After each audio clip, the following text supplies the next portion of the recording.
Cruzando as Conversas. Oferecimento: Associação dos Oficiais da Brigada Militar e do Corpo de Bombeiros. Defendendo quem protege você. O Badesul valoriza você, valoriza o Rio Grande. Conte sempre com o Badesul e Portocolor. Boa noite, eu sou Guilherme Macalossi e você está acompanhando aqui na RDC TV mais uma edição do Cruzando as Conversas, o seu programa de análises e debates, trazendo sempre a perspectiva dos assuntos do momento para o telespectador e você que nos acompanha pelos canais 24 e 524 da Claro Net TV, também pelas redes sociais @RDCTV Digital, em todas as plataformas, Facebook, Twitter, Instagram, YouTube. Não deixe de mandar a sua mensagem, a sua participação é muito importante. O Cruzando as Conversas também está disponível através do formato de podcast. E você pode acessá-lo no Spotify, no Google Podcast e nos demais agregadores.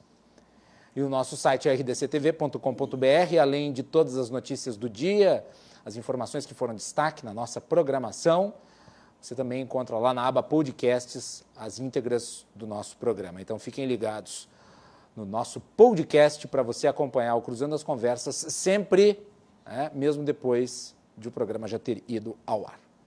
O Cruzando é um oferecimento da Associação dos Oficiais da Brigada Militar, defendendo quem protege você. De Portocolor, soluções gráficas. A Portocolor atende pelo WhatsApp e você pode ter os serviços da Portocolor na sua casa. E Badesul. O Badesul valoriza você. O Badesul valoriza o Rio Grande do Sul. Conte sempre com o Badesul.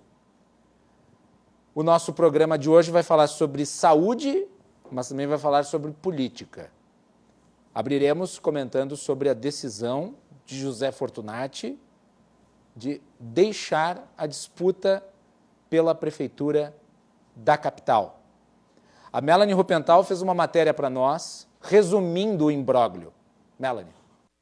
Há 4 dias da eleição, o ex-prefeito de Porto Alegre, José Fortunati, do PTB, anunciou hoje a sua retirada da disputa pela prefeitura da capital gaúcha, que somava até então 13 concorrentes na corrida eleitoral. A desistência começou a ser discutida ainda nesta segunda-feira, quando o Tribunal Regional Eleitoral do Rio Grande do Sul indeferiu a candidatura de seu vice, André Cecchini, do Partido Patriota, por ter se filiado fora do prazo legal. Nesse cenário, mesmo com o nome nas urnas, os votos direcionados para a chapa não serão totalizados. Em uma transmissão pelas redes sociais, realizada nesta manhã, Fortunati considerou ilegal a decisão do TRE, por ter julgado às vésperas do pleito a candidatura do vice, sem haver tempo hábil para eventual troca na chapa, e disse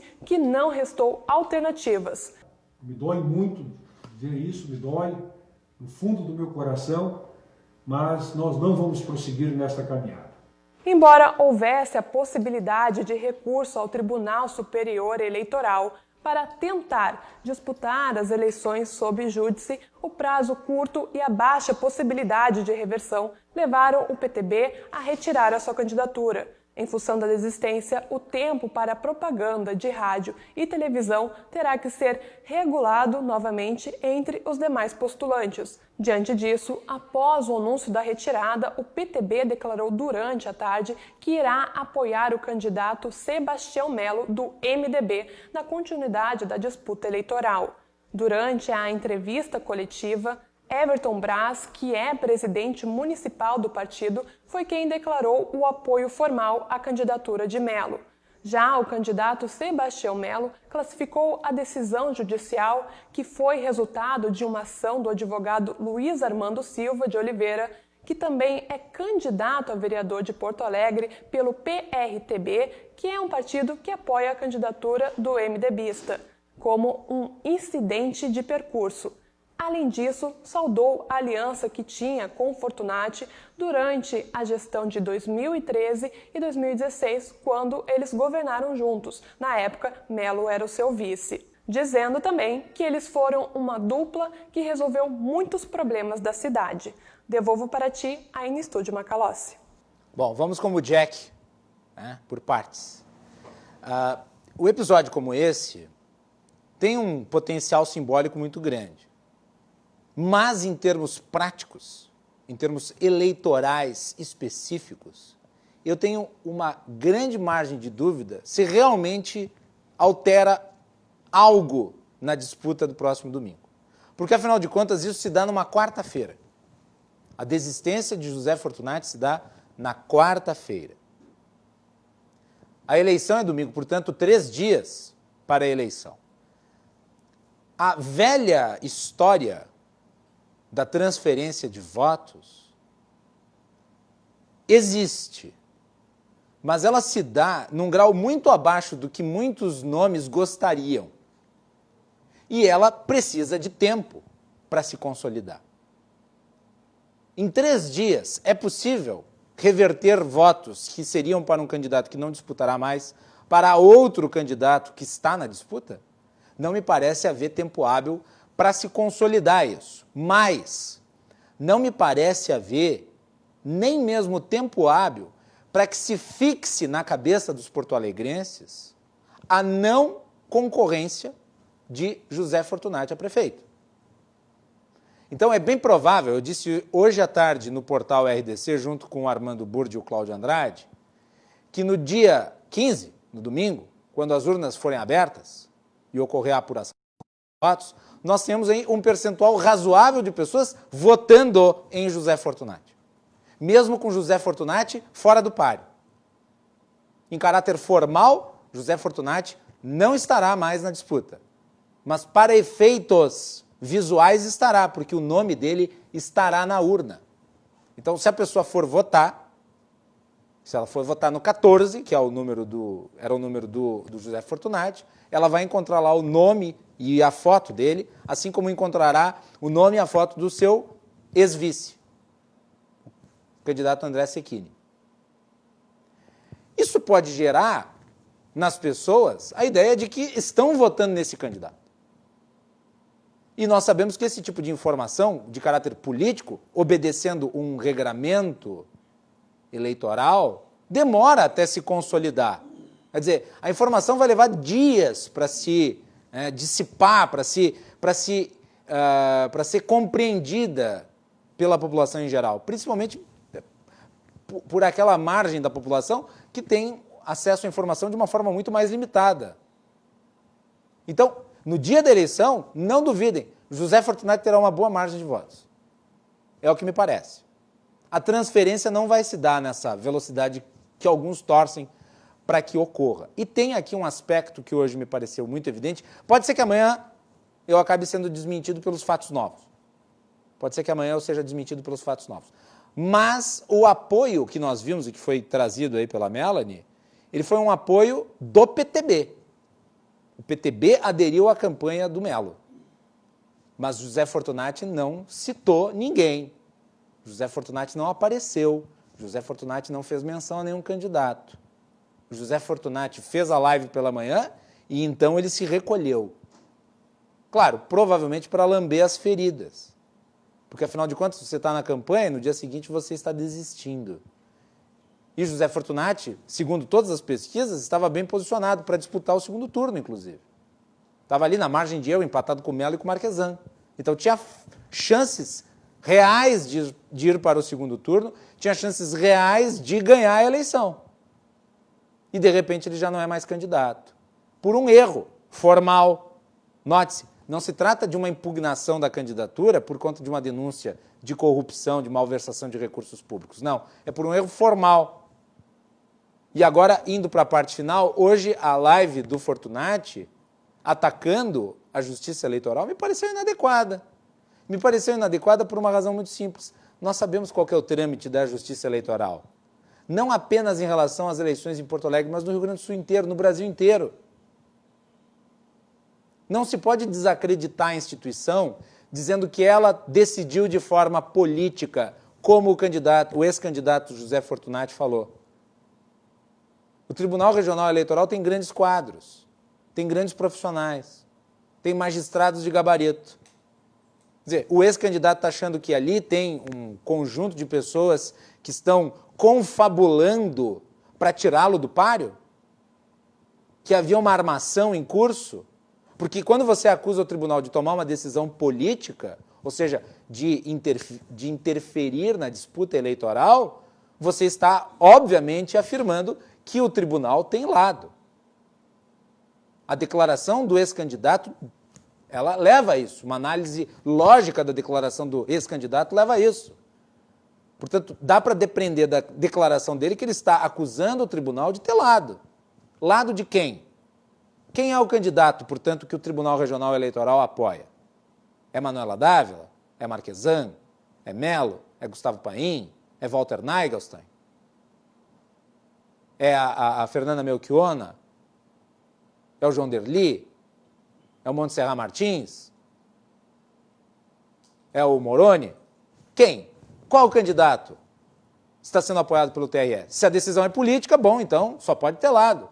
Só pode haver um interesse. E alguém deve estar sendo beneficiado com isso. Então é muito grave. Quando a decisão jurídica não nos beneficia, nós acusamos o tribunal, o órgão, de tomar uma decisão de caráter político que então nos prejudica, porque estaria sendo feito algo contra nós. Não é assim que as coisas funcionam. Não é assim que as coisas deveriam ser levadas a cabo pelos agentes públicos. Houve um erro, sim, em relação à candidatura do André Cecchini. O partido dele, o Patriota, me parece que não gerenciou bem a coisa e resultou naquilo que nós vimos. 6-0 no TRE. Agora, se a decisão foi ilegal, então por que esse candidato não recorreu ao TSE? Margem jurídica havia para ele continuar na disputa. E ele poderia continuar na disputa, claro, sob júdice, mas poderia continuar se a decisão era ilegal. Agora, quer dizer, a decisão é ilegal, mas eu me retiro. A decisão é política, mas eu a subscrevo porque eu a levo em consideração na minha decisão. Não acho que o Fortunati tenha sido muito feliz no que falou hoje, mas eu compreendo, porque a frustração deve ser muito grande. A frustração de ser tirado do páreo por um erro deste tipo, quer dizer, um erro formal envolvendo a filiação do vice, que estava no DEM, daí foi para o Patriotas, e daí estavam nos dois, né? É uma mesquinharia.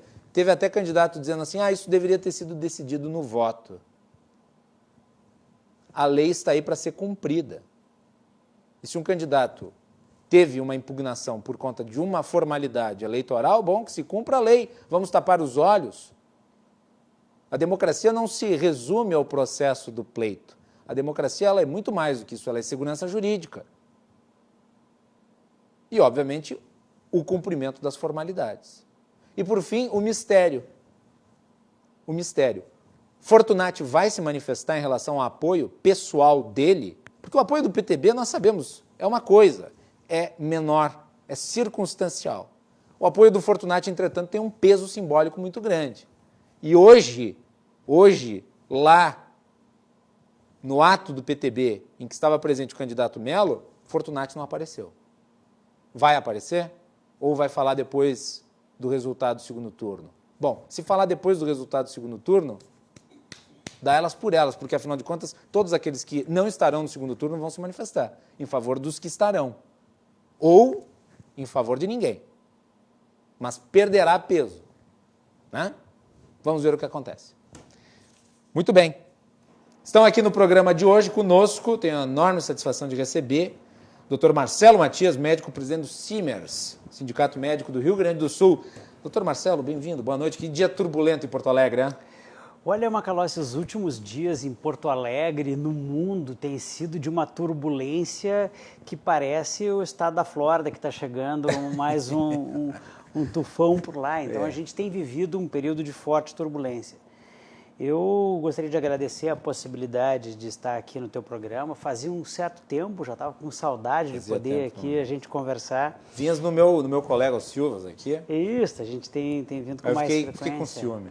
Não, da mesma forma, eu fico muito feliz em poder estar aqui, especialmente dividindo a bancada com pessoas de tal alto nível, de tal capacidade. Eu não sei se eu já posso fazer algum comentário acerca do teu fica comentário. à vontade. Só respeitando a legislação eleitoral para não fazer comentários positivos ou negativos. É uma instrução que eu passo para a questão, inclusive, da preservação dos convidados e da emissora. Só não pode fazer comentário positivo e negativo sobre nenhuma das candidaturas, mas sobre o imbróglio em si dá para fazer. Então eu vou fazer um comentário positivo sobre o teu comentário. Muito bem, obrigado. Porque eu acho, hoje em dia, a gente que acompanha muito proximamente a política, a gente tem uma certa felicidade quando vê alguém se manifestar com clareza, porque o escorregão tem sido uma regra no posicionamento público, seja por culpa da legislação eleitoral, seja por culpa da forma que as pessoas se manifestam com medo de se comprometer. Então, eu quero te dar os parabéns pela tua manifestação. Obrigado. E eu vou concordar em 95% das tuas colocações. E apenas eu vou acrescentar 2 pequenos detalhes que eu acho que podem ser, que podem trazer um pouco mais de pimenta para a nossa conversa. A primeira é a questão, eu vou inverter a ordem, eu vou colocar a questão da armação do TRE. Eu não acho nem que o candidato Fortunati, o ex-candidato Fortunati, acredite que haja uma armação. Entretanto, eu já acredito, porque eu acredito profundamente na democracia e na liberdade. Para quem conhece, eu gosto muito da política americana, eu gosto da primeira emenda, que dá a liberdade de exposição de ideias, e não necessariamente apenas liberdade de imprensa. Liberdade de ideias é muito mais importante que liberdade de imprensa, porque ela deixa de ser uma liberdade centrada em entidades e passa a ser uma liberdade individual, que é muito mais importante. E eu acho que num momento de frustração grande, que certamente ele teve, considerando ser um indivíduo que tem uma história na política, que tinha aspirava uma vitória e tinha uma possibilidade, do ponto de vista estatístico real, tanto de estar no segundo turno, quanto em estando no segundo turno poder vencer, eu acho que a gente tem o direito de manifestar a sua contrariedade, inclusive falando algo que talvez não tenha uma base factual tão importante. Então, eu acredito que a gente precisa sempre arranjar uma culpa, e nesse momento foi a manifestação que ele fez. Então eu entendo isso como uma expressão da frustração humana, mais do que necessariamente uma acusação formal. E nesse aspecto eu trato isso de uma maneira um pouco mais tranquila. A segunda questão em relação à eleição como um todo, e só para não perder, desculpa que eu falei que eram 2, mas eu vou falar 3 aspectos, é a questão do André Cecchini. O André Cecchini é um indivíduo que é relativamente novo na política, ele partiu de um partido para um partido menor, e eu acho, e aí é uma opinião pessoal, que o partido talvez tenha falhado com ele, porque ele é um médico de renome, é um neurocirurgião, ele fez uma gestão qualificada, com todas as gestões, com problemas e virtudes e erros dentro do GHC, mas é um indivíduo que está construindo a sua vida política e, de repente, quando ele entra nessa campanha, eu tenho certeza que ele não tinha qualquer ideia de que ele colocava em risco a candidatura do Fortunati. E acontece isso com ele e isso acaba prejudicando a candidatura do Fortunati. E como tudo na vida, há um responsável. E esse responsável pode ser, tranquilamente, o indivíduo lá que deveria ter mandado os papéis adequados no período adequado, ou pelo menos poderia ter dito que a transferência foi inadequada, de forma a inviabilizar a existência da chapa. Então é certo que alguém errou. Quem é que errou a gente não sabe, mas é certo que alguém errou. Por fim, em relação à transferência de votos, eu concordo plenamente, Macalossi, contigo que não há uma transferência direta de votos. Portanto, pegar a última pesquisa eleitoral e somar os votos de Melo e Fortunati, achando que esse vai ser o resultado, é uma falácia neo-morta, não tem qualquer possibilidade disso ser verdadeiro. Mas quando as distâncias são muito pequenas entre o segundo, terceiro e quarto, que é o que demonstravam as pesquisas, a gente tinha, na verdade, a Manuela Dávila à frente, e os outros 3 numa disputa relativamente por uma cabeça. Isso. Qualquer diferença que tenha que venha beneficiar um ou prejudicar o outro pode ser vista de uma maneira positiva. Claro. E nesse aspecto eu acho que o evento que se definiu hoje pode ajudar de uma forma mais positiva uma candidatura em detrimento de outra, justamente pela proporção de pessoas que vai ser muito menos do que se imagina, e vou concordar novamente contigo que o número de votos nulos vai ser recorde nessa eleição, assim como acredito que o número de ausências dessa eleição também será alto por conta da pandemia, mas eu tenho uma impressão de que o número que vai ser transferido e ele existe de alguma forma pode ser o fiel da balança, e quem vai dizer isso são as apurações do domingo. Excelentes apontamentos esses, doutor Marcelo, e eu gostaria só de ressaltar aqui os votos, que eu não mencionei no meu comentário de abertura, os votos que forem computados para o Fortunati no domingo serão considerados inválidos. Exato, votos nulos. Serão votos nulos. Tá? Então, eles não serão considerados no total dos votos válidos. Ok?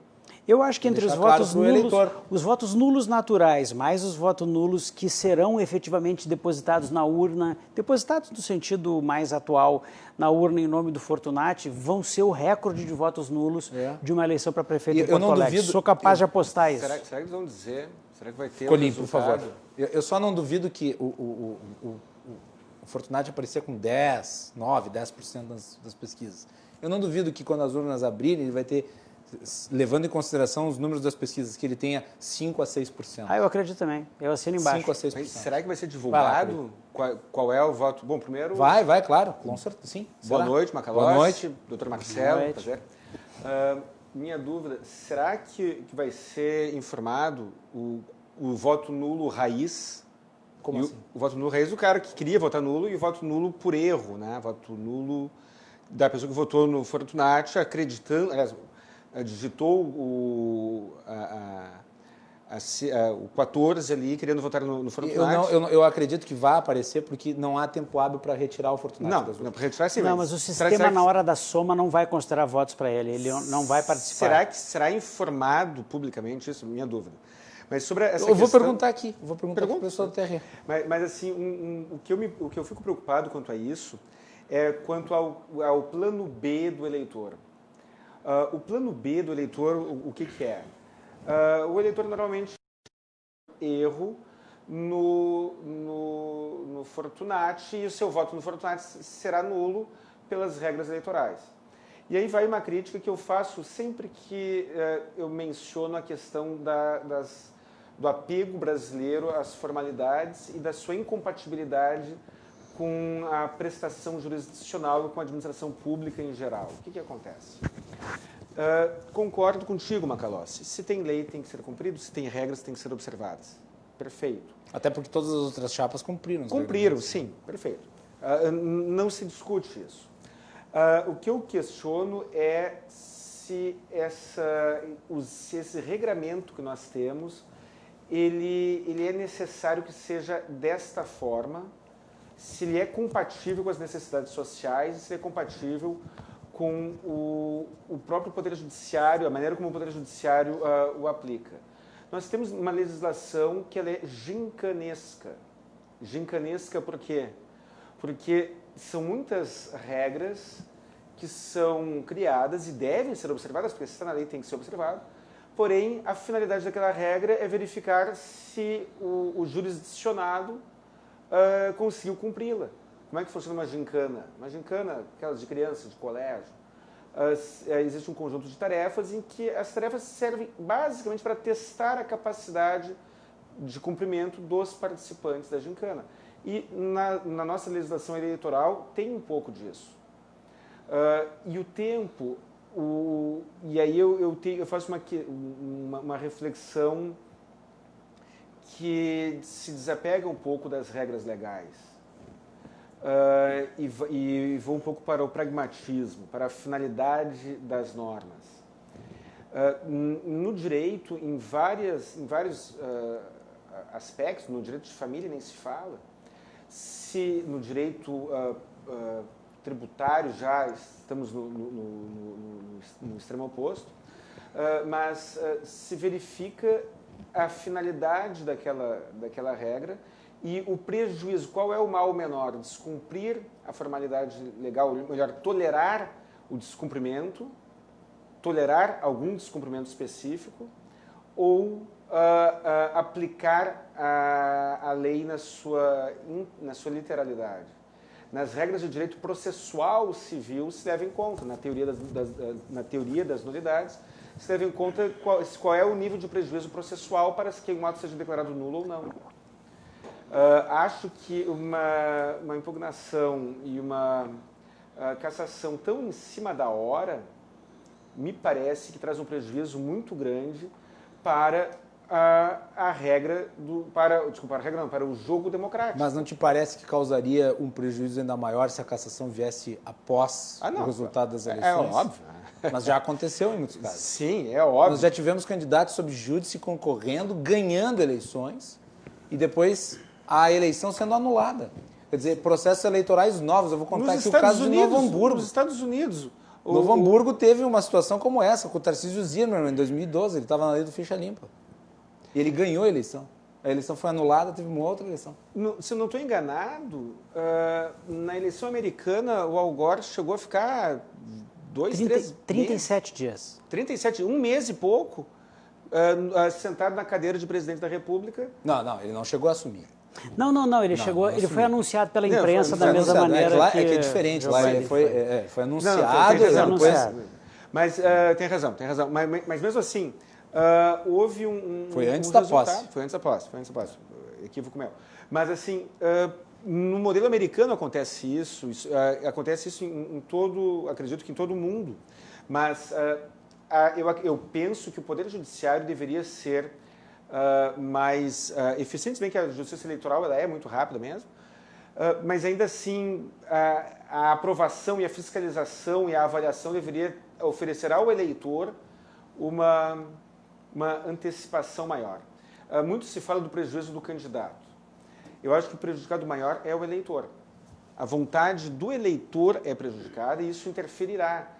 Se aquela pessoa que votaria no Sebastião Melo, por exemplo, mas pode ser qualquer outro, caso o Fortunati não estivesse com o nome ali na urna, votar por engano no Fortunati, o Sebastião Melo perdeu um voto. Ele foi prejudicado? Foi, mas o eleitor também foi. Então, meu pensamento é por essa linha.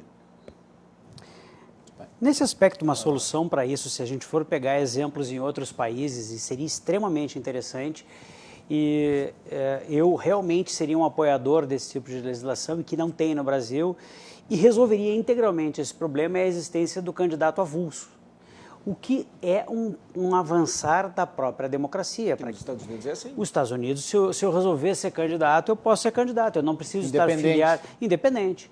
Eu não preciso estar filiado a um partido, não precisa nada disso.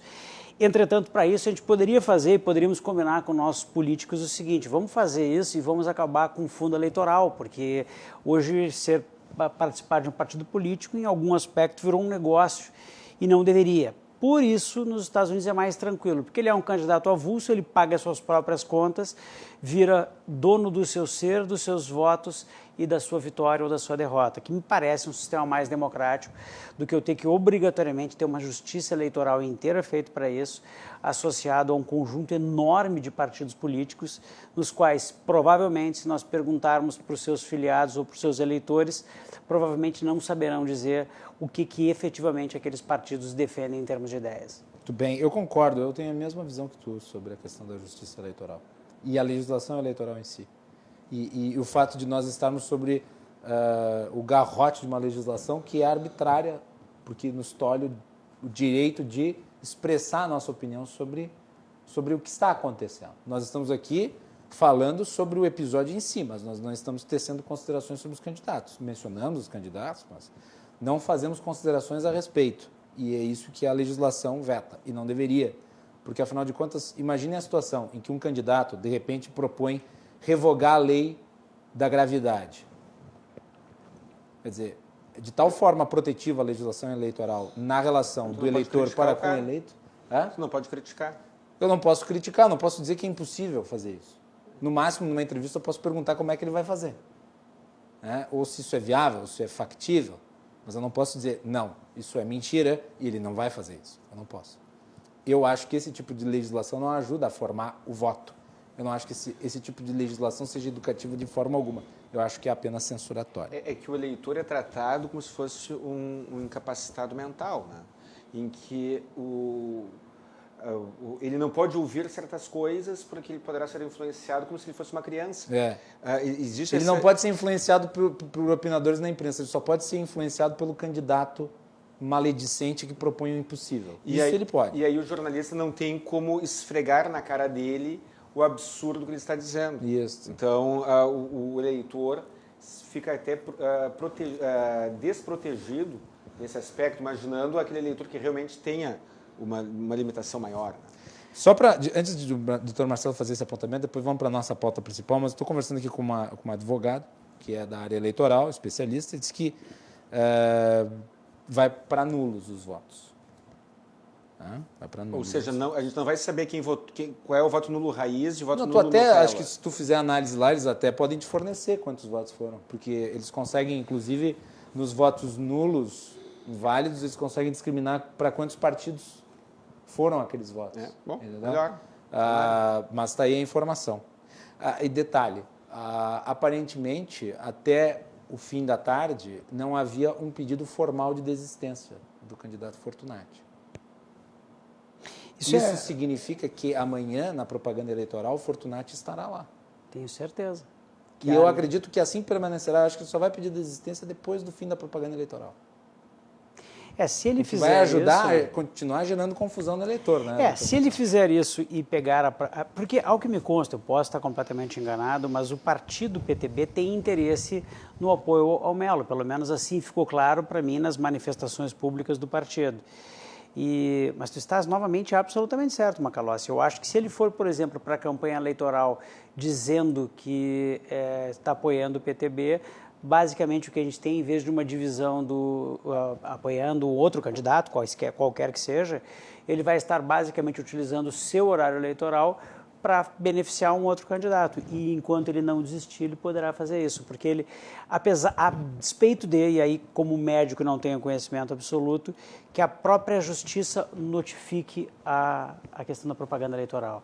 Porque ao que me consta... ele tem que pedir a desistência, né? Para efeitos formais, ele tem que pedir a desistência. Eu acho que sim. Então, nesse Não adianta, a justiça não pode agir sem ser provocada. Ele tem que pedir a desistência para então a propaganda ser retirada. Enquanto ele só falar isso e não formalizar isso através de um pedido, continua. Para efeitos práticos, ele continua candidato.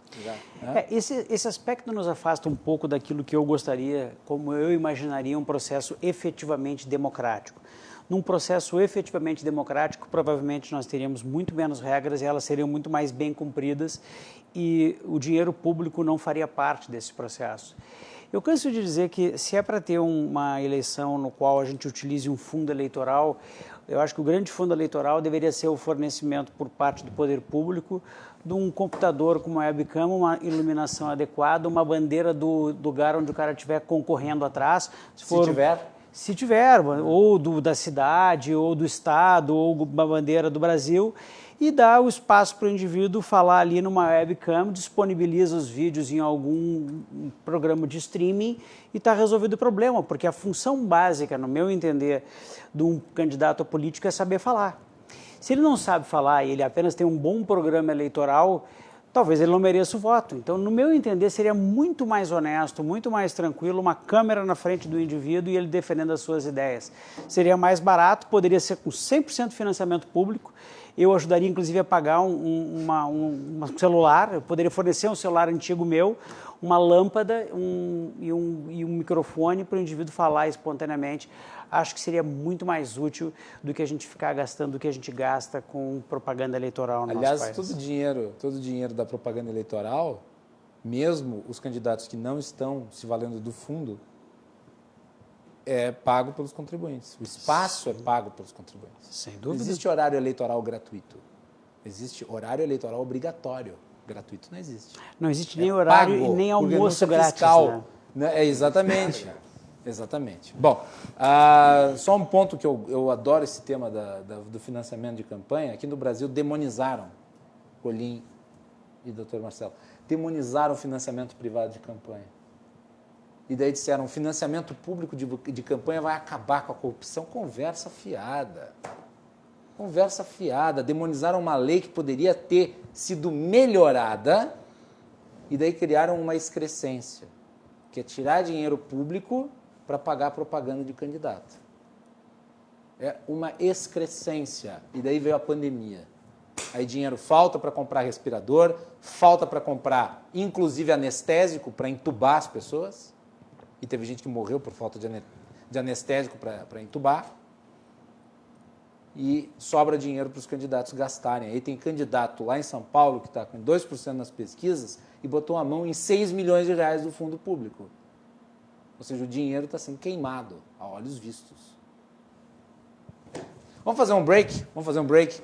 Depois aí, com isso, nós cortamos bem os assuntos e vamos falar na área da saúde. Eu fiz aqui uma pequena referência para a gente poder entrar nisso especificamente. Voltamos na sequência, estou aqui com o Dr. Guilherme Colin, advogado, e também o Dr. Marcelo Matias, médico e presidente do Simers. Já retornamos.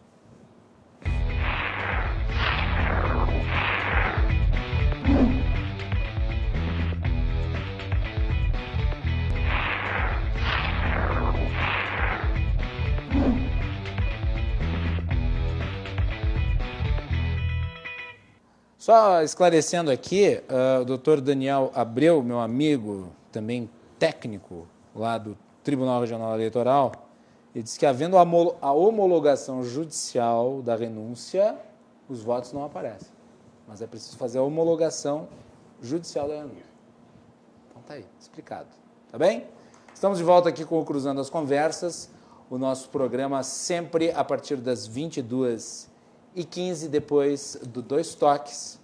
O Cruzando as Conversas pode ser assistido pelos canais 24 e 524 da Claro Net TV e pelas redes sociais @RDCTV Digital em todas as plataformas. O nosso programa é um oferecimento da Associação dos Oficiais da Brigada Militar, defendendo quem protege você.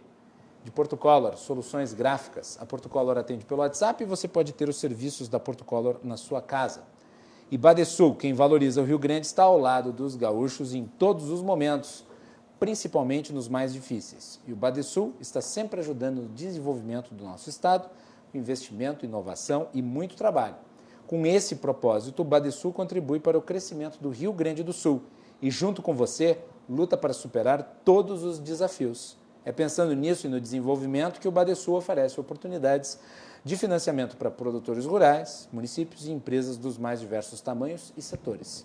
A gente valoriza você, valoriza o nosso estado. Badesul, Governo do Rio Grande do Sul, novas façanhas. No programa de hoje nós temos Guilherme Colin, advogado, e Marcelo Matias, médico e presidente do Simers. Senhores, vamos falar sobre saúde. Nós estamos diante do período eleitoral e, obviamente, um dos temas principais é saúde, sempre é saúde, mas agora mais do que nunca, saúde e pandemia. E há uma expectativa muito grande sobre a gestão da saúde para 2021, quando as receitas serão menores que as do ano de 2020. Como é que vocês estão analisando esse quadro, doutor Marcelo Matias? Eu analiso com grande preocupação e, inclusive, o sindicato fez um conjunto de painéis nos quais perguntávamos aos candidatos a prefeito justamente isso. A nossa grande preocupação é o fato de que sabemos um conjunto de coisas. Em primeiro lugar, que a despeito do investimento feito em saúde esse ano, parte da estrutura hospitalar, aquela não pública exatamente, que tem seu faturamento garantido, mas grande parte, especialmente no interior de hospitais privados e filantrópicos, está enfrentando fortes dificuldades financeiras às custas da pandemia, porque recursos que entraram para a pandemia não foram suficientes para contrabalançar os prejuízos dos procedimentos não realizados. Em segundo lugar, a gente tem um problema, que é o fato de que junto da pandemia, a gente vai ter uma nova pandemia. E essa nova pandemia é a pandemia dos diagnósticos, tratamentos não executados no ano de 2020. Os atrasos. E isso vai ser uma nova pandemia. A gente vai ter uma pandemia de filas no Sistema Único de Saúde. Essas filas vão ser agravadas pela crise econômica, que obviamente vai acontecer pela falência de empresas empurrando pessoas para o SUS e, portanto... E outras de pessoas que cancelaram planos de saúde. Exatamente. Também foram para o SUS. Né? Essas pessoas foram para o SUS. E o SUS ele vai acabar tendo que não só abarcar aquilo que ele deixou de fazer esse ano, como um número maior de pessoas que vão recorrer a seus serviços. O que significa que nós vamos ter uma outra pandemia de múltiplas doenças, seja dos diagnósticos não realizados, seja dos tratamentos não feitos. E em algumas áreas, faz questão de citar que é mais fácil para que as pessoas entendam, o diagnóstico retardado do câncer tornará a cirurgia mais completa, mais complexa ou impossível e também gerará um tratamento adjuvante mais complexo ou impossível, o que, portanto, acabará sendo uma nova pandemia. Associado a tudo isso, a gente tem a perspectiva mágica da vacina, que a posição do sindicato é bem simples em relação a ela. Eu gostaria realmente que existisse uma vacina que fosse 100% eficaz ou próxima disso, que não tivesse nenhum risco embutido e que fosse praticamente de graça ou pelo menos a um custo totalmente acessível e que pudesse ser usado de forma ampla e larga após testes muito conclusivos. Eu não tenho a convicção de que nós teremos isso com a velocidade prometida. O que a gente vê é que há uma disputa política muito forte em cima da questão da vacina. Há pelo menos 2 projetos de lei completamente ditatoriais no Congresso Nacional para a obrigatoriedade da utilização da vacina e o Simers vai seguir defendendo o que sempre defendeu, que é a autonomia do paciente e a autonomia do médico para escolher caso a caso quem vai se beneficiar mais ou menos para que possa fazer as suas decisões. Então, os novos gestores que vão ganhar a eleição esse ano têm que ter em mente que a crise da saúde não acabará o ano que vem. Ela poderá trocar de padrão, ela pode deixar de ser uma pandemia viral e pode se tornar uma pandemia de várias outras doenças não diagnosticadas. E a decisão sobre o que fazer com os investimentos, com os hospitais falidos e com as vacinas vão ser assuntos de primeira ordem para quem assumir a partir do dia 1º de janeiro de 2021. Lembrando que tem um monte de candidato aí propondo que vai criar fundo especial para compra de vacina. Isso é atribuição do governo federal. Verdade. Colim. Dr. Marcelo e Macalossi, o que eu defendo? Quando alguém está me ajudando a fazer algo, eu tenho que, no mínimo, não atrapalhar este alguém. Quando uma pessoa vai num médico particular ou procura um atendimento através de um plano de saúde, ou particular que seja, ele está deixando de utilizar o SUS. É um serviço privado que ajuda a desafogar o serviço público. Aí, o que o governo faz? O que a nossa legislação tributária faz? Onera bastante o serviço que é privado de saúde, de modo que muitas pessoas que teriam condições de pagar um plano de saúde por um valor X, não pagam porque o plano não custa X, o plano custa 2X. E o medicamento é a mesma coisa, o medicamento não custa X, custa 2X, e assim vai. Então, essas pessoas que poderiam pagar por um serviço privado, não pagam. E por que não pagam? Porque é muito caro. Por que é muito caro? Porque o governo tributa demais. E aí, então, o que o cidadão faz? Corre para o serviço público, serviço único para o Sistema Único de Saúde. Outra situação. Muitas vezes a pessoa tem condições de fazer alguns exames particulares. Uma ressonância, uma ecografia. Só que daí não pode pagar a conta de luz do mês, né? Não, é que depende de caso a caso. Mas uma ecografia custa quanto? R$70, R$100, dependendo, numa clínica particular, 150, que seja. Uma consulta médica. Quanto é que custa uma consulta médica? Depende do profissional. Uma particular, não vamos nem falar do plano. Uma consulta médica particular, quanto é que custa? 150, 200, 300, 500, varia. Mas muitas pessoas têm condições de pagar aquela consulta particular. Mas elas não têm condições de pagar uma internação hospitalar. Aí o que acontece? Eu, sabendo que eu não tenho condições de bancar todo o procedimento, todo o tratamento médico particular, e eu sou proibido de pagar apenas uma consulta ou um exame. O exame parece que até pode, mas uma consulta eu não posso. Eu não posso iniciar o meu tratamento com um médico particular e aí, na hora de ser internado, ir para o SUS. Com isso, eu que talvez tivesse condições de pagar parte do meu tratamento pela via particular, acabo indo para o SUS, disputando vaga, disputando o tempo daqueles profissionais, e fazendo com que a máquina pública seja ainda mais abarrotada. A nossa Constituição Federal prevê os princípios da administração pública, e um desses princípios é o da eficiência. E este princípio, na administração pública, o princípio da eficiência, parece que é esquecido por parte do gestor público. Por parte do legislador também ele costuma ser esquecido. Nós temos regras que não têm o menor sentido. Quanto é que custa uma UTI particular? uma fortuna. E aí eu... Certamente muito mais do que o SUS paga para o mantenimento daquelas que estão sob a sua égide. Né? Provavelmente. Mas então, eu sabendo que eu não teria condições de pagar a UTI, eu acabo não... Eu poderia ir lá no consultório do Dr. Marcelo particular e não vou. Porque eu talvez tivesse condições de pagar a consulta com ele. E gostaria muito. Mas eu não vou. Porque quando chegar na parte da cirurgia, ou da internação, da UTI, da quimioterapia, se for o caso, e assim vai, eu sei que talvez eu não tenha condições.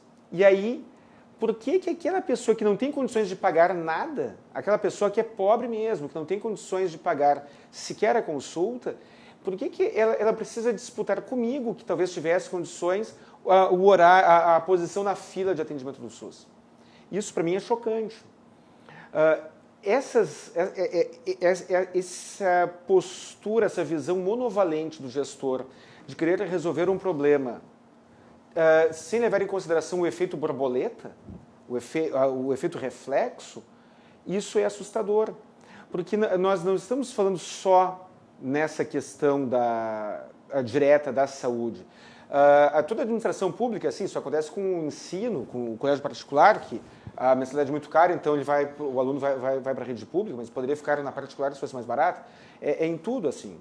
E o que eu fiquei apavorado também foi a medida da administração municipal, quase das administrações municipais, acredito que de vários municípios, talvez do país inteiro, em que, vou usar uma expressão feia, mas em que a burrice imperou.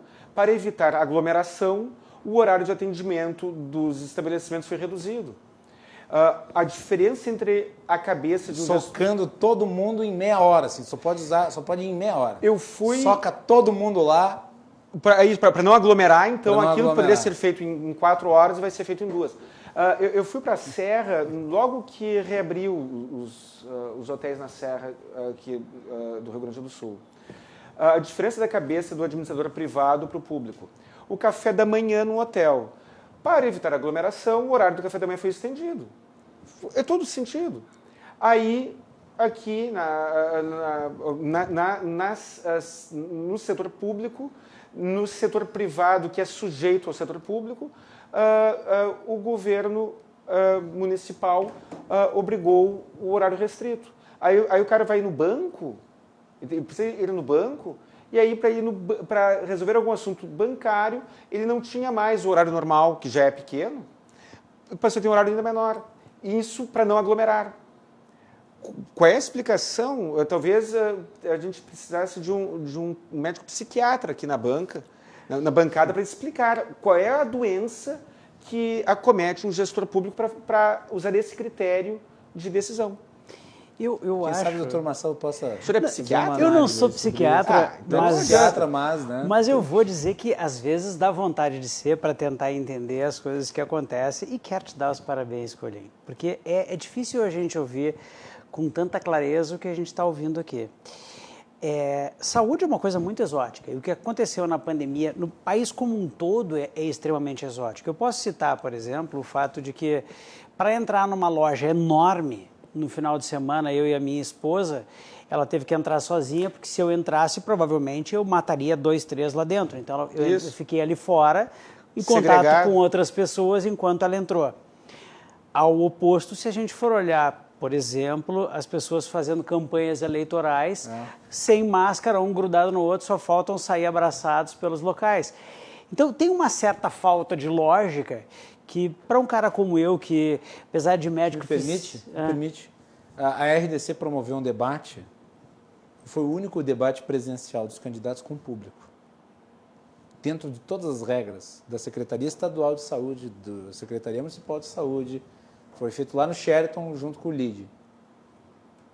A organização estava perfeita e não aconteceu nada. Óbvio que não. Todos estavam de máscara, todos tinham distanciamento. Vamos lembrar, eu acho que é importante, porque aqui no Brasil, né, doutor Marcelo, se confundem os conceitos. O que é distanciamento social? O que é lockdown? Lockdown e distanciamento social são coisas diferentes. recomenda-se o distanciamento social, foi o que a gente fez lá no evento. Com as medidas sanitárias, deu tudo certo. Deu tudo certo. E teve gente, inclusive, nas redes sociais, espalhando fake news, dizendo que nós não tínhamos seguido os regramentos. Bom, o prefeito estava lá, ele podia ter interditado o evento ele mesmo. Esse aspecto é muito interessante da questão de lógica e de coerência, porque a gente vê isso, eu sempre sugiro, vamos andar pelos hospitais, pelo nosso estado, para ver se eventualmente no início de distribuição das consultas, se a gente tem ali um distanciamento social adequado, nos hospitais. Eu cansei de dizer que a gente andava, por exemplo, para entrar no próprio sindicato, para a gente entrar lá eu meço temperatura, para garantir que não estou infectado nem nada. Mas para entrar num hospital não precisa, o que é bastante exótico. Então, essas questões de falta de lógica, elas vêm na questão do Covid, mas elas vão adiante. E como eu digo, eu acho que o Corim foi perfeito nesse aspecto, porque eu vou citar um exemplo. O Brasil é o único país que a medicação é de graça pela Constituição, mas quando vai na farmácia a gente paga altos impostos para comprar a mesma medicação. O governo lucra com a doença. Ele lucra com a doença. Então não tem a menor lógica. É muito mais barato para o próprio governo deixar a medicação barata na farmácia, de forma que de repente eu não queira ir para dentro para a fila do SUS para pegar a receita, para pegar a medicação, e talvez seja mais tranquilo para mim comprar na farmácia. E isso até reduziu agora com o governo Bolsonaro, houve a redução de vários impostos na área da saúde. Da mesma forma, é muito interessante que a gente tem grandes conglomerados hospitais que, por leis federais, não tem nada a ver com prefeitura de nenhum local, que tem filantropia e, portanto, não pagam nenhum imposto para fazer projetos de pesquisa, ou seja, o que for. Entretanto, se eu for lá para a ponta, numa vila, fazer um posto de saúde meu e atender a população da maneira mais barata possível em termos de custo e efetividade, eu certamente vou ter que pagar 27,5% de imposto de renda. Então, a realidade é que as noções brasileiras são muito exóticas e isso certamente impede que outros investimentos sejam feitos na área da saúde. Doutor Matias, deixa eu lhe perguntar, diante de tudo, sem entrar especificamente em nenhuma candidatura, mas diante do que o senhor tem ouvido por aí dos candidatos sobre propostas para a saúde, o que o senhor acha que falta ser discutido? Eu acho que todos decoraram uma coisa pré-pronta, ou pelo menos uma proporção grande deles, de que a grande solução para a saúde é investir em atenção básica. O que eu concordo, mas, e aprendi numa série de televisão que tudo que vem antes do mas não importa, depois do mas é que vem o que realmente importa. Para o ano que vem, o que vai ser importante não vai ser atenção básica. Decisões do STF também. Exatamente. Sempre o que vem antes faz do mas aquela grande importa. introdução com elogios. Mas o que importa vem depois. Mas anula tudo que vem antes. Para quem conhece, Tyrion Lannister disse essa frase, eu nunca mais esqueci, Game of Thrones. E eu utilizo ela em debate, porque tudo que vem antes do mas não importa. Então, atenção básica é importante, mas, insisto, o ano que vem é o que nós vamos precisar de atenção secundária e terciária. O que vai faltar é leito hospitalar para internação, vai faltar exame para diagnóstico em nível secundário e terciário, vai precisar UTI e centro cirúrgico. E isso não se resolve com atenção básica. Não tira o mérito e a importância da atenção básica. O Simers criou recentemente um núcleo para atenção básica, portanto, a atenção básica é obviamente importante. Mas se formos olhar o nosso futuro próximo... Você acha que a pandemia alterou a natureza da prioridade, pelo menos no próximo período? Tenho certeza, porque a prioridade até então, se nós tivéssemos uma rede hospitalar perfeita, se tivéssemos uma rede hospitalar adequada, especialmente em leito de internação clínica e de UTI, nós não precisaríamos ter feito as restrições econômicas, que grande parte vão ser responsáveis pela crise, que vão destruir a própria rede hospitalar. Que é o ciclo vicioso que danifica a saúde por fora. Já tem os danos internos e tem os danos externos. Exatamente. Perfeito. Só para que você tenha ideia, a Suécia, por exemplo, que é um país que não fez lockdown nenhum em nenhum momento, e pode ter acertado ou errado em alguns aspectos, eles estão agora, durante toda a segunda onda na Europa, onde a Inglaterra está fechando novamente, a França está fechando novamente, o número de casos de óbitos hoje na Suécia foi de 10 pessoas. Você sabe quanto é que foi na Inglaterra? 500. Portanto, é muito importante a gente entender que as condutas tomadas, por mais que sejam recheadas de boas intenções, muitas vezes elas só servem para cada vez mais prostituir o termo que, no meu entender, foi a geni do ano, que é o termo ciência. Colocou-se o termo ciência ao lado de qualquer coisa para justificar absolutamente qualquer coisa, mesmo que fosse exatamente a antítese do que a ciência mais cedo ou mais tarde acabaria mostrando. Colim. O que eu penso também é a vinculação da saúde econômica com o sistema de saúde privado ou público. Dando continuidade ao que eu falava antes. Como que tu alivia o SUS?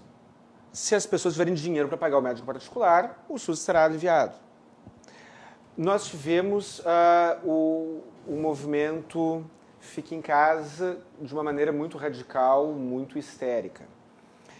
E as pessoas diziam, a economia a gente vê depois. 16 anos atrás, uma pessoa me disse, dentre os mortos e feridos, todos sobreviveram. Dentre os mortos e feridos, todos sobrevivem. Qual é a tradução disso? Né? Claro que não para esse tema da pauta aqui, mas qual é a tradução disso? Dentre os mortos e feridos, todos sobrevivem. Teremos problemas, teremos transtornos, teremos estresse, mas no final todo mundo sobrevive e se dá um jeito. E foi essa mentalidade, foi esse discurso que eu vi no Fique em Casa. A economia a gente vê depois. A economia a gente vê depois é isso. Dentre os mortos e feridos, todos sobrevivem. Há 16 anos uso muito essa frase. O problema é que não é assim que a banda toca em todos os assuntos, e não é assim que a banda toca quando se fala de economia e seus reflexos sobre a saúde. A ruína econômica ou os danos econômicos que ocorrem na sociedade em geral empurrarão ainda mais pessoas para o sistema público de saúde. Mais pessoas que tinham um plano de saúde vão para o SUS. Mais pessoas que pagavam médico particular deixarão de pagar. E haverá esse abarrotamento ainda maior. Então, a minha preocupação é de que falta na administração pública enxergar a floresta. Parece que o administrador público quer focar numa árvore por vez, sem se dar conta que a floresta ele precisa enxergar a floresta. Ele precisa enxergar os efeitos reflexos de todas as suas atitudes, todas as suas decisões nas outras áreas. Então, vamos falar de segurança? Vamos. Segurança é vinculado com a economia. Vamos falar de educação? Vamos. Educação é vinculada com a economia, com saúde, com urbanismo, com transporte. Vamos. Mas este fracionamento no trato dos diversos problemas, das diversas demandas, fazem com que nós percamos eficiência em praticamente tudo. E isso, para mim, é assustador. Doutor Marcelo. Eu acho que, de novo, eu preciso concordar com a mesa. Eu acho que está sendo muito útil para quem está nos assistindo ver visões muito parecidas de pessoas com formações e vivências relativamente distintas. Nós, mesmo que vivamos no mesmo ambiente e enfrentemos as mesmas condições, especialmente externas, nós temos experiências de vida diferentes, profissões diferentes. E estamos convergindo no sentido de que a preocupação com a saúde ela é uma preocupação que acaba abraçando a todos. E ela vai se tornar, como eu digo, o assunto mais importante do ano que vem. Neste ano, ela foi o assunto pela pandemia. O ano que vem, a gente não está livre de uma segunda onda da pandemia, associada à onda das outras doenças, como eu falei. E eu vou citar aqui apenas 2 exemplos que precisam estar em mente de todo e qualquer candidato que tenha por objetivo não apenas ganhar a eleição, mas ser sério no sentido de ser propositivo para a saúde de Porto Alegre. Nós temos uma crise no Hospital Psiquiátrico São Pedro. O Hospital São Pedro é um hospital que ele é histórico, ele tem mais de 140 anos. E, claro, como toda estrutura hospitalar pública, enfrenta as crises que o próprio desgaste do tempo sem a manutenção adequada produziu. Entretanto, nos últimos poucos anos, a gente teve uma redução expressiva dos seus profissionais de todas as áreas, mas se a gente pegar, por exemplo, profissionais clínicos, a gente tinha 30 e hoje tem, se não me engano, 2 apenas. Psiquiatras, a gente tinha lá 30 e hoje temos 14. Então isso diz respeito à saúde do Estado como um todo, não diz respeito apenas a Porto Alegre, ele nem é um hospital municipal, ele é um hospital estadual, mas o Simers fez um movimento todo para trazer luz sobre a importância do São Pedro para todo o Estado. Algumas especialidades na psiquiatria só são feitas a formação naquela estrutura. E por que para nós isso é tão importante? Quem sabe lá, se tivesse um investimento maior, a gente descobrisse isso que o Colim questionou, né? Não, provavelmente. Né? Provavelmente. Qual é a doença? Provavelmente. E tem um detalhe importante, que a pandemia, as pessoas trancadas em casa, o índice de suicídios, o índice de depressão, o índice de ansiedade, divórcio, tem crescido violência doméstica. Assustadoramente. Violência doméstica, abuso infantil, tem subido assustadoramente. Sim, e isso é algo que não está sendo claramente mensurado nesse momento. Porque a gente preferiu dizer fique em casa e esqueceu que em casa muitas coisas acontecem. Lá no início da pandemia, lá em março, quando houve um fechamento generalizado mesmo, havia talvez uma necessidade logística de se esperar entender o que estava se passando. E eu lembro de dizer aqui no programa, ok, nós vamos ter um período de talvez 30 dias com as coisas fechadas para organizar a situação, tomar as medidas necessárias e depois vamos reabrindo aos poucos com segurança e a vida segue. Não existe lockdown, não existe esse tipo de medida por 10 meses. É impossível. É impossível. Não tem como, me desculpem, não existe isso. Ah, não, mas aí tu está priorizando o dinheiro em detrimento da saúde. Não, tu é um capitalista insensível. Não existe. Tu nunca ouviu isso? Já ouvi, mas não existe isso. É uma coisa impossível. Eu dizia isso na época. Eu vou ao encontro novamente de vocês dois. Como eu disse, está muito bom esse debate para mim nesse aspecto. Eu aprendi com um grande amigo, ele sabe quem eu estou falando, que todo e qualquer negócio que a gente pretenda entrar, a gente tem que ter a porta de entrada e tem que deixar preparada a porta de saída. É fundamental isso. E eu dizia nesta bancada aqui, em alguns momentos, a seguinte frase que eu repito hoje. O nosso problema é que a gente entrou no, entre aspas, lockdown, que eu concordo que não foi precisamente um lockdown, mas a gente entrou nesse processo, pelo menos de fechamento, dessa quarentena, e a gente não tinha um plano para saída. Não. E a prova que nós não tínhamos o plano para saída é que mudou-se completamente o discurso no meio do caminho e ninguém percebeu. Vocês se lembram que quando iniciou a quarentena, o objetivo todo era o famoso achatamento da curva para que o sistema de saúde se reorganizasse. Vocês perceberam que esse discurso acabou completamente e ele foi substituído paulatinamente por ninguém pode ficar doente?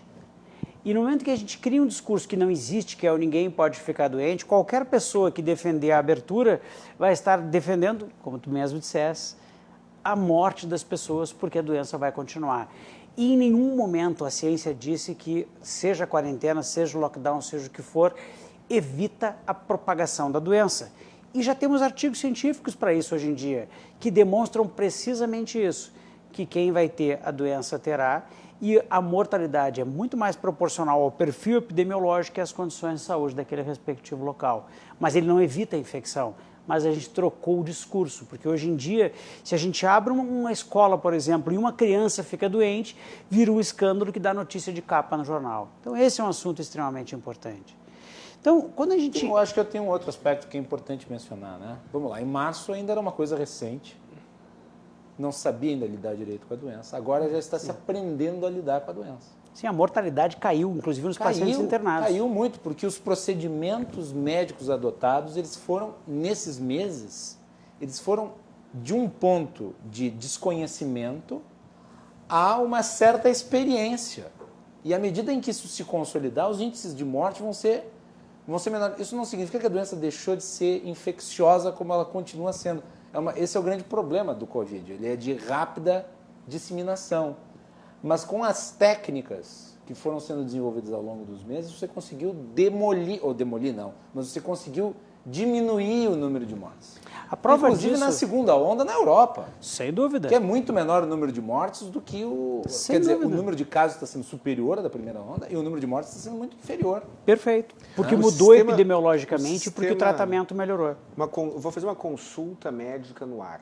o sistema imunológico da pessoa, fechada em casa, sem exposição ao sol, não se torna mais vulnerável?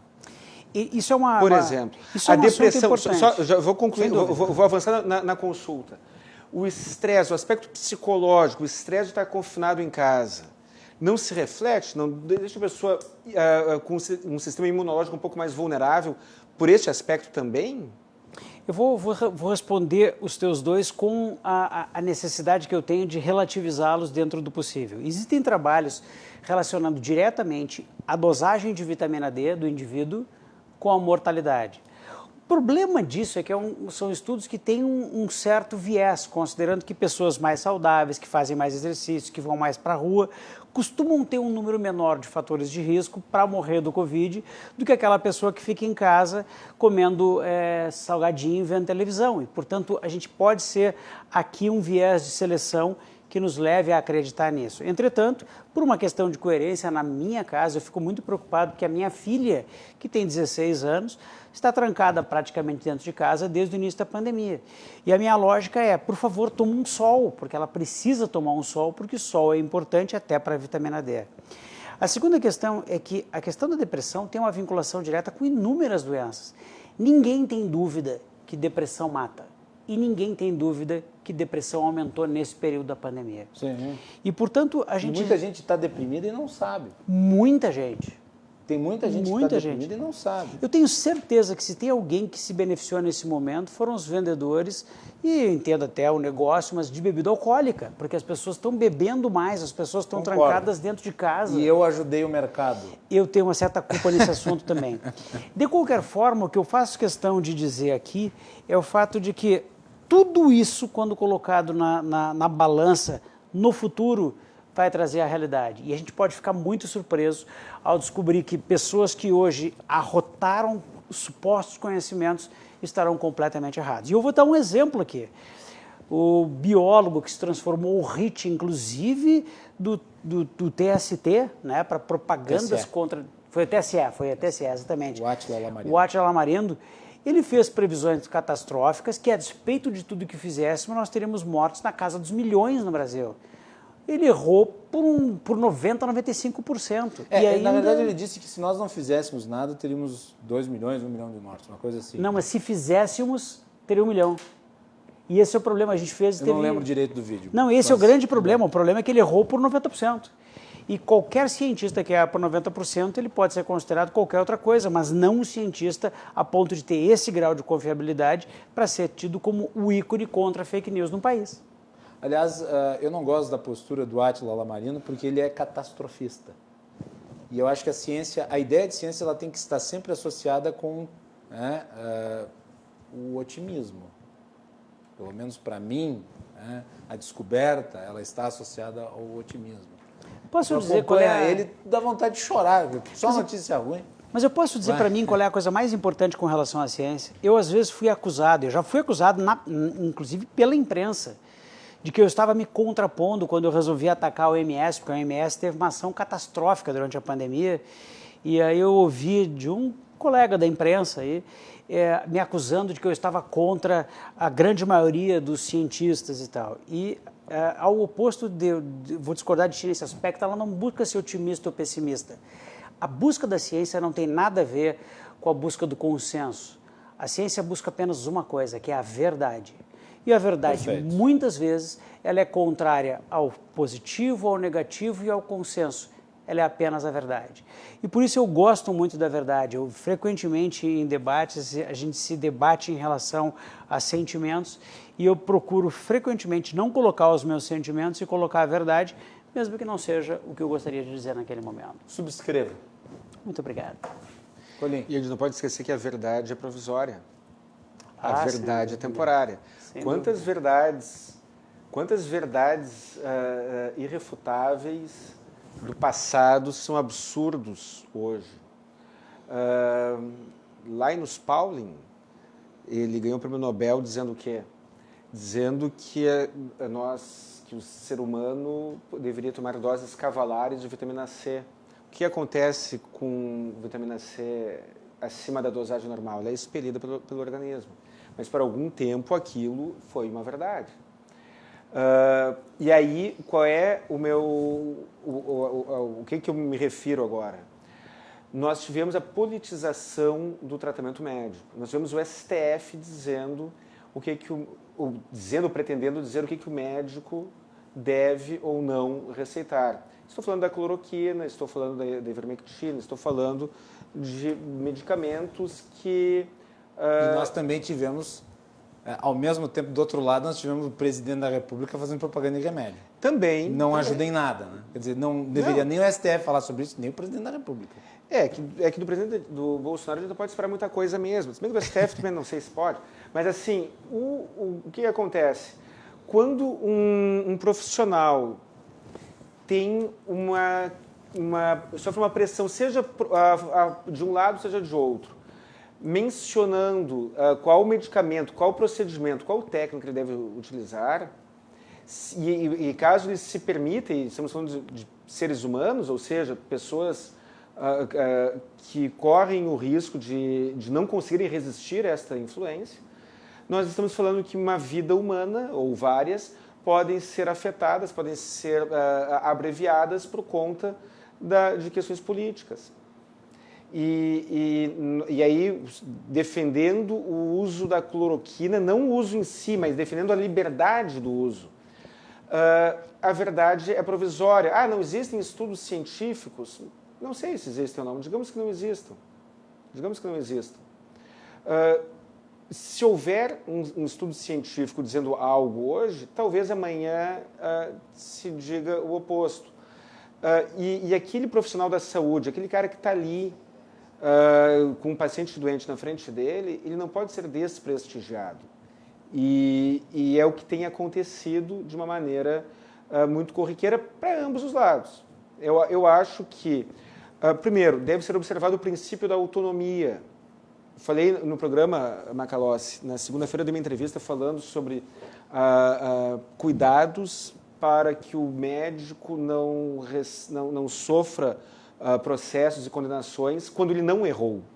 Quando a pessoa erra, tudo bem, quando ele não errou. E aí, ali eu aproveitei e mencionei a questão do princípio da autonomia. O paciente tem algumas liberdades. É óbvio que não é ele o dono da caneta que vai escrever a receita. É óbvio que não. Porém, ele deve ter respeitado o direito de optar por uma escola, uma doutrina médica mais conservadora ou menos conservadora. Se ele quiser se remediar com caldo de cana, ele pode. Com caldo de cana ele pode. Canja de galinha, ele também pode. É direito dele. É direito dele. Claro. Porém, o que acontece? Nós tivemos a ivermectina. Picão, quem sabe? Esse não curto tanto. Mas assim, Tô brincando. Não, mas é verdade. Mas assim, a ivermectina passou a ter a sua venda condicionada à receita médica. Remédio para dormir, Viagra, para quem não tem disfunção erétil, calmante, tudo quanto é coisa, é vendido sem receita.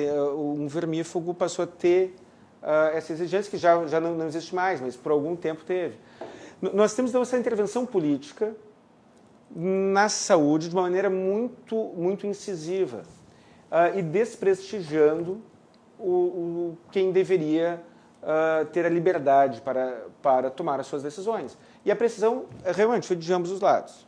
Foi de ambos os lados. Não tem dúvida. E a gente tem um exemplo mais recente do que esse.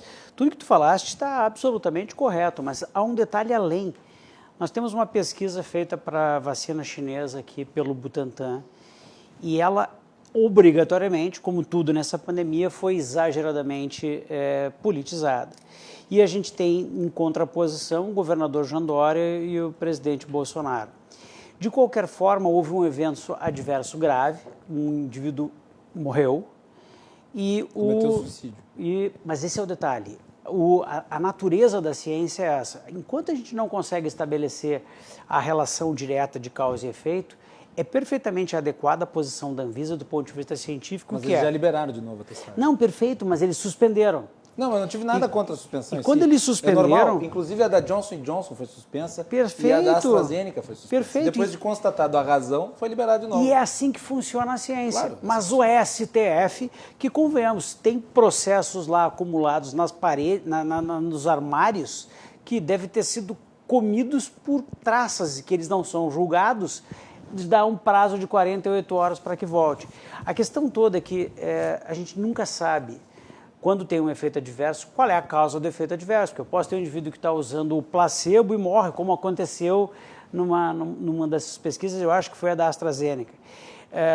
Esse caso supostamente foi um suicídio. De qualquer forma, mesmo sendo um suicídio, a gente precisa ter a certeza de que esse suicídio não tem uma vinculação com a utilização da vacina. E a isso se chama ciência. Na verdade, mesmo se alguém que foi testado sofreu um acidente de carro e morreu, é feita a paralisação. Não, é natural isso. E o problema é a gente não só politizar, como o STF entrar. Então amanhã eu estou fazendo minha tese de doutorado, eu chego num resultado que o STF não gosta e o ministro do STF vai me mandar chamar para eu mudar o resultado da minha pesquisa porque o STF não gostou.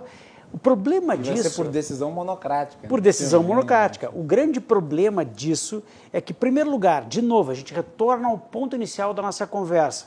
Nós estamos engatinhando em termos de democracia. E, em segundo lugar, a gente acaba engatinhando também na questão das liberdades individuais, que servem para tomar a vacina, não tomar a vacina, fazer determinado tratamento, não fazer determinado tratamento. Ao médico cabe, em primeiro lugar, fazer o bem para o seu paciente.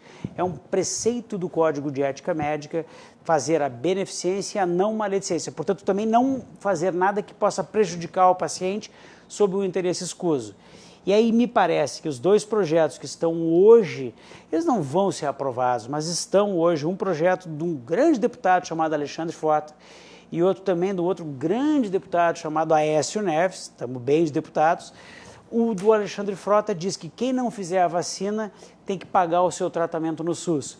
O que fere, obviamente, o preceito 196 da Constituição, que diz que saúde é um direito da população e um dever do Estado, ponto final. E o projeto do nobre Aécio Neves é um projeto que, se o indivíduo não fizer a vacina, ele não recebe seus vencimentos, ele não pode votar, ele não pode ter título de eleitor, portanto, ele perde os seus direitos civis mais básicos se ele pura e simplesmente não fizer uma vacina, o que é a prova mais clara da ação de intervencionista do Estado sobre, inclusive, a inviolabilidade do corpo humano. E isso, nenhuma democracia que se presta aceitaria sem gritar. Só para irmos para o encerramento, o senhor acredita numa segunda onda de Covid no Brasil, doutor? Acredito. Acredito porque é da natureza dessas infecções virais. Quando a gente olha... Mas acho que só para depois de março. Né? É difícil, né? Eu não tenho dados suficientes para poder fazer uma afirmação ou para refutar a teoria. Entretanto, eu acho perfeitamente razoável que com o aumento da circulação a gente circule o vírus. Entretanto, eu acredito que ela siga o mesmíssimo padrão que aconteceu na Europa. Uma incidência alta com uma mortalidade mais baixa. Esperamos que a segunda onda se dê no momento em que já tenhamos uma vacina aprovada. Né? Esse é um detalhe que pode mudar completamente a curva dessa segunda onda. Se porventura a vacina for segura, e se ela for... Parece que a da Pfizer, tudo indica A da Pfizer foi anunciada com 90% de eficácia. O problema da vacina da Pfizer é a questão da logística, porque ela precisa estar numa temperatura de menos 80 graus. Mas parece que a Pfizer já tinha desenvolvido umas maletas especiais, tu colocava a vacina dentro, né? E vocês vão ver, essas maletas especiais, vai ter política aqui no Brasil que vai botar dólar. Né? Vai. Mas uma vacina que tem 90% de eficácia, quer dizer, nos primeiros 94 eventos, tem que chegar a 164, se eu não me engano. Mas é um indicativo de que ela me parece muito boa. Né? O problema é a velocidade do desenvolvimento da vacina. Isso. Eu sou favorável a vacinas. O meu problema é que todas as outras vacinas feitas até hoje tiveram um tempo de maturação mais longo. Os estudos de fase 3, que é quando a gente tem pessoas efetivamente utilizando, eles têm uma certa durabilidade maior e a pressa, ela é em alguns aspectos inimiga da perfeição e eu espero que na vacina não seja. Entretanto, eu não gosto da politização da vacina. Ela não é uma questão de governo, ela é uma questão de saúde. E a saúde, ela tem que se vincular aos resultados dos testes, que podem ser positivos ou negativos, e o tempo vai responder. Colim, obrigado pela participação hoje aqui no nosso programa. Eu que agradeço pelo convite. Suas considerações finais.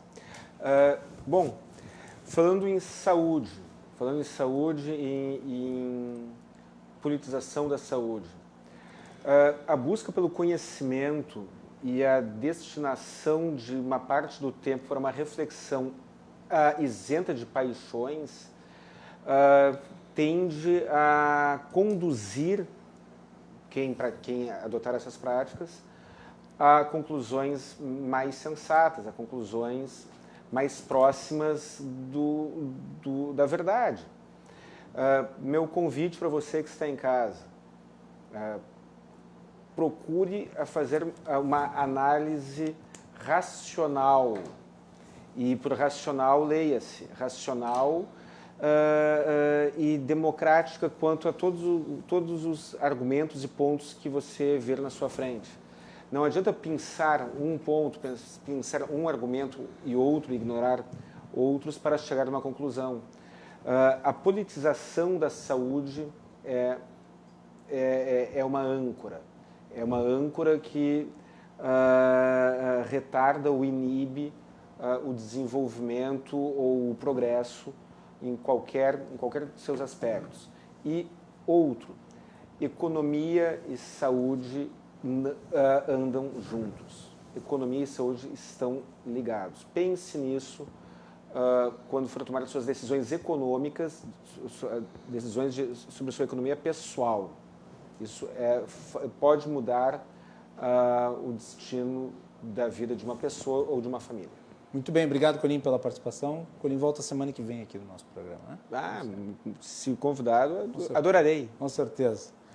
Doutor Marcelo, muito obrigado por ter vindo. Estávamos com saudades aqui do senhor no programa. Volte outras vezes. Da mesma forma. E parabéns pelo trabalho no Simers. Olha, muito obrigado. Eu quero dizer que, para mim, foi um grande momento poder participar de um programa desse nível, com debatedores desse nível. É sempre bom a gente saber que tem pessoas com capacidade não só de se manifestar, mas como ter clareza das ideias. Eu fico muito satisfeito em poder ter participado. Como sempre eu gosto quando eu venho para algum lugar e eu aprendo, e isso aconteceu hoje. O que eu faço questão de dizer, aproveitar, já que a eleição é no domingo, que a população vote de maneira adequada, vote consciente.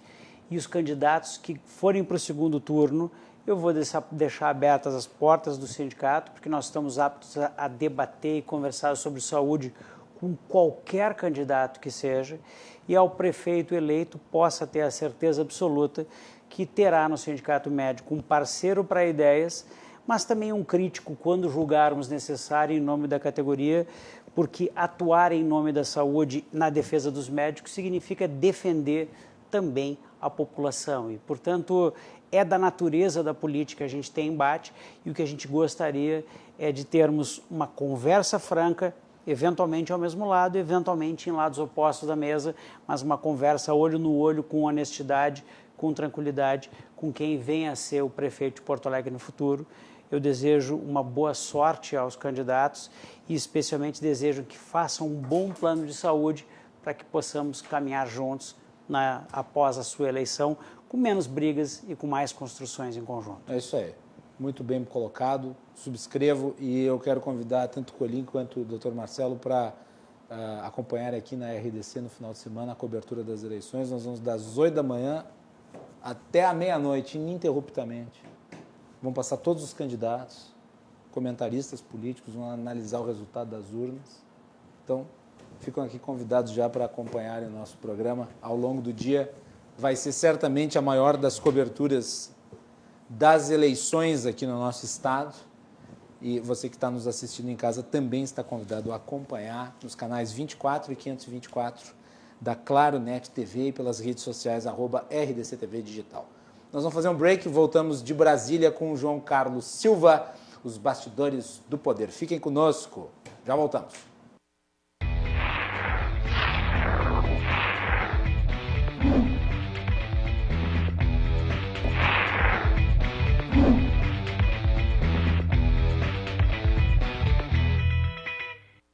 Último bloco do Cruzando as Conversas de hoje. Você está convidado para acompanhar no final de semana a maior cobertura das eleições de 2020. Aqui na RDC TV, das 8 da manhã até a meia-noite. Eu, Cláudio Andrade, o Silvas, o Armando Burdi, a Melanie Rupental, Yasmin Luz, Guilherme Paz, Vitória Carolina e toda a equipe da RDC, na produção, nos bastidores, nas redes sociais, na técnica, todo mundo para fazer a maior cobertura das eleições de 2020. Você assiste dos canais 24 e 524 a partir das 8 horas da manhã até a meia-noite, o resultado, entrevistas, análises, movimentação dos eleitores, tudo aqui no nosso canal. Cruzando as Conversas é um oferecimento da Associação dos Oficiais da Brigada Militar, defendendo quem protege você. Portocolor, soluções gráficas. A Portocolor atende pelo WhatsApp e você pode ter os serviços da Portocolor na sua casa. E também Badesul. O Badesul valoriza você. O Badesul valoriza o Rio Grande do Sul. Conte sempre com o Badesul. De Brasília, João Carlos Silva, no fechamento do nosso programa de hoje. Boa noite, João. Tudo bem? Tudo bem, Macalossi. Como estão os telespectadores? Tudo bem? Aqui tudo tranquilo. Estou nesse time, hein? Aqui tudo tranquilo. Em Brasília hoje foi um dia de calmaria, né, João? Calmaria. Depois do que o presidente colocou o ventilador dele para funcionar, recuou com relação à vacina, né? A Anvisa, e parece que a paz voltou a reinar. Muito bem. Então vamos rememorar o que aconteceu ontem para a gente analisar e o João comentar por que hoje foi um dia tão pacífico. Melanie, coloca para nós os 2 vídeos do Bolsonaro que ontem estava com a pá virada. Vai lá. Lamento os mortos, lamento. Todos nós vamos morrer um dia. Aqui todo mundo vai morrer. O Sérgio vai morrer um dia. Né, Sérgio? Não adianta fugir disso, fugir da realidade. Tem que deixar de ser um país de maricas. Olha que prato cheio para a imprensa. Ó. Prato cheio para a urubuzada que está ali atrás. Ali. Tomar cuidado com a riqueza. Porque está cheio de malandro de olho nela. O Brasil é um país riquíssimo. Assistimos há pouco aí um grande candidato à chefia de Estado dizer que se eu não apagar o fogo da Amazônia, levanta barreiras comerciais contra o Brasil. E como é que nós podemos fazer frente a tudo isso? Apenas a diplomacia não dá. Né, Ernesto? Que quando acaba a saliva, tem que ter pólvora. Senão não funciona. Pois é. E aí, João? O presidente Bolsonaro me fez lembrar em Terra das Malvinas, quando a Argentina cismou de partir para o ataque e deu no que deu. Evidentemente que o que o presidente falou ontem causou um desconcerto total na República. Porque é uma série de detalhes aí, inclusive junto aos militares. Os militares, desde ontem, estão se cercando com apesar da saúde debilitada, com o general Vilas Boas, que é o grande artífice da candidatura do Jair Bolsonaro.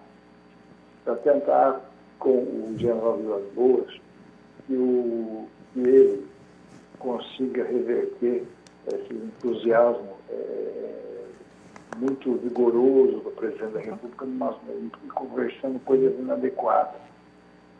O presidente ontem extrapolou uma série de fatores que causou uma indignação na opinião pública, junto à população. A mídia inteira bateu nele igual como se bate em criança levada, né? Naqueles áureos tempos quando você podia fazer isso. Hoje não mais. Inclusive o embaixador Todd Chapman dos Estados Unidos publicou no seu Twitter uma mensagem que serviu quase que como um alerta, né? Ele fez aqui uma mensagem dando destacamento ao exército americano e às suas incríveis capacidades militares. Ficou como assim um alerta de amigo.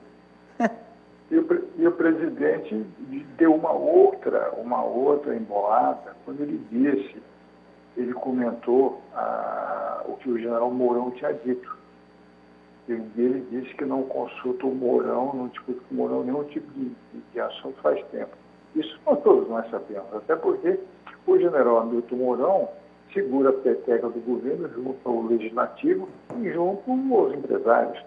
O vice-presidente Hamilton Mourão houve os sentimentos para poder amenizar a situação do presidente Bolsonaro quando ele está muito afoito nos seus comentários. Tem determinadas coisas, Macalossi, que o presidente tem que... Primeiro, o presidente da República tem que saber que o presidente dos Estados Unidos é Joe Biden. Não sei se ele sabe ainda, mas a Emma do Palácio Alvorada sabe disso, porque até ela já mandou um WhatsApp para o Biden, e ele ainda não. O presidente tem que saber, nós estamos enfrentando uma pandemia no mundo inteiro, onde a grande salvação será a vacina. Aí ele entra num atrito desnecessário. Parece que ele está torcendo contra a vacina, João. É uma coisa assombrosa. Politizando um assunto que não serve para meandros políticos, científicos. Então, o presidente tem que ser um estadista, o presidente da República tem que ser uma pessoa que eleve o estado da sua população para coisas positivas, para o otimismo.